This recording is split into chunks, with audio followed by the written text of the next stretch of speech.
Ó, você vai aqui, ó, no Play Store, toca, aí espera para abrir, aí você vai aqui, ó, aí vai no mesmo aplicativo,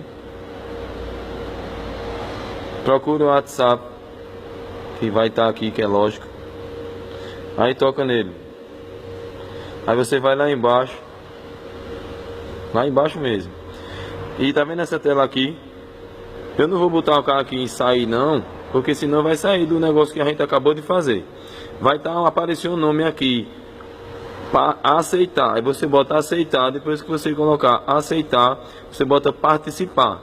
Quando você colocar participar, tem que esperar um minutinho, poxa, que é para ele carregar o sistema. Depois que ele carregar o sistema, aí vai acontecer isso aqui, ó. Vai aparecer um novo nome aqui, beta, que é onde vai estar o aplicativo do WhatsApp. Tá vendo? Já apareceu aqui o WhatsApp. Quando você tocar nele, aí você bota para atualizar. Como eu já atualizei aqui nesse telefone da loja, não vai precisar. Quando você colocar para atualizar, aí o que acontece?